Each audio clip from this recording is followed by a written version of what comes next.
Today we are going over everything you need to know to find out if your Pokemon cards are rare or valuable.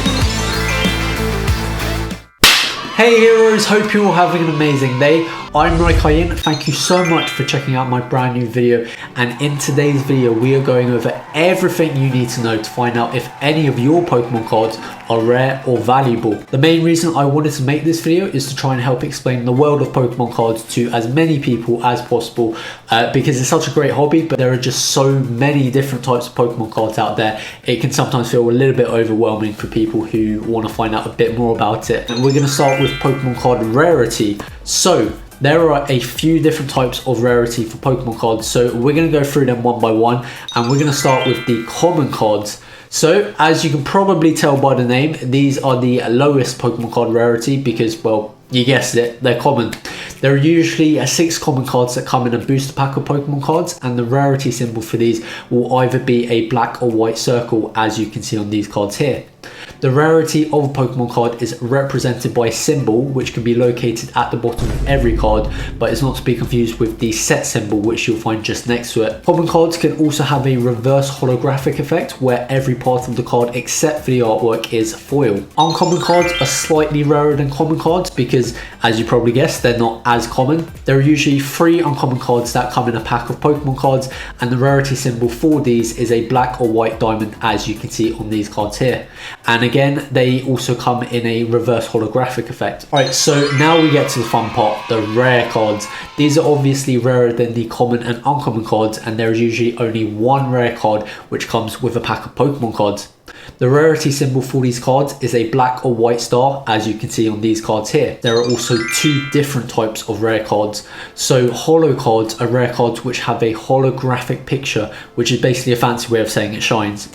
Reverse holo cards are very similar to the holo cards, but instead of the picture itself being shiny, the entire area around the picture is shiny instead. Alright, so when it comes to ultra rare cards, there are a lot of different types of these cards. Ultra rare cards are usually easier to spot as they're visually striking, and the artwork tends to take up most, if not all, of the card itself, and the symbol for the ultra rare cards will always be a white star. Basically, Pokemon cards which have pictures that take up most of the card and usually have either EX, GX, V, VMAX or V-Star next to the Pokemon card name are ultra rares. Okay, so you probably thought that ultra rare cards were the highest level of rarity, right? Nope, because there's an even rarer type of Pokemon card called a secret rare card. Secret rare cards are the rarest type of Pokemon cards you can get, and as you probably guessed, they are very rare. These cards will have a card number which is higher than the advertised set number. There are also different versions of secret rare cards, such as rainbow rare cards like these ones and alternate art cards like these ones here. And finally, we have promo cards. These are special promotional cards which you can't get in booster packs, and these cards are used to promote specific products or are given away at certain events, which makes them extremely rare depending on the product or the event. They have a black star with the word promo written on them. Alright, so we've covered the different types of Pokemon cards and their rarity. Now we get to the fun part, how to tell if your Pokemon cards are expensive or valuable. So there are 2 websites which most people use to determine the value of their cards, and you've probably heard of the first one because it's eBay. So basically on eBay you want to start by searching for the name of the card and also the card number. So for example, if I was looking for the value of a base set Charizard, I would type in Charizard 4/102 because it's the 4th card in the base set, and this should hopefully bring up the exact card you're looking for. Now this is the important part to remember. You want to scroll down to the show only section on the side of the page, and you want to select sold items.